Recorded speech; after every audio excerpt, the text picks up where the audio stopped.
Aujourd'hui, je veux t'expliquer comment fonctionne le corps et te dire que non, ce n'est pas toujours la graisse qui fait grossir. Quand j'ai commencé à m'intéresser au métabolisme, c'était parce que j'étais en mauvaise posture, j'étais très en surpoids, très malade, tension élevée, triglycérides, cholestérol, prédiabète, foie gras, mauvaise qualité de sommeil, etc. Je perdais du poids, mais je le reprenais toujours et à chaque fois plus qu'avant. Toujours un rebond. C'était en 1986, il n'y avait pas Google, il fallait aller en librairie, dans les écoles de médecine.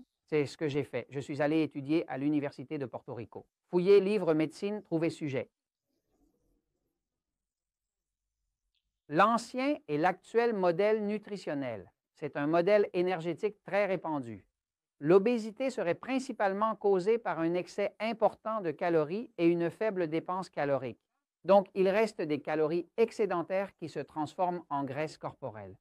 C'est ce modèle-là. Un modèle ancien dépassé. Cela fait 50 à 60 ans qu'on compte les calories et les gens sont de plus en plus obèses et diabétiques.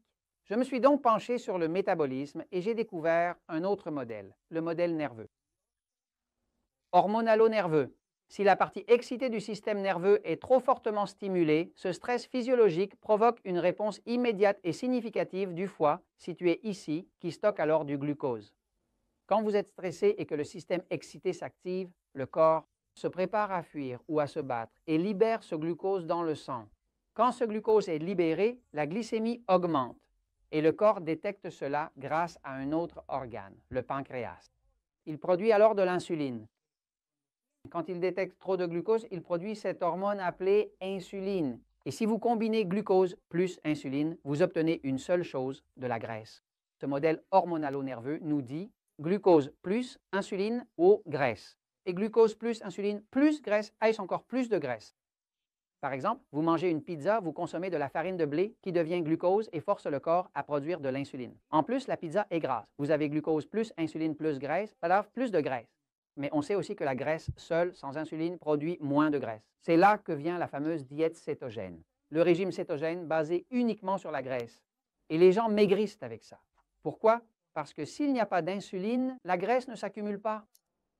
On sait aussi que le stress fait monter la glycémie, ce qui augmente la graisse, surtout dans la zone abdominale. Et il faut comprendre que la graisse ne fait pas grossir tout le monde de la même façon. Par exemple, les personnes avec un système nerveux passif maigrissent avec la graisse, mais celles avec un système nerveux excité grossissent avec la graisse.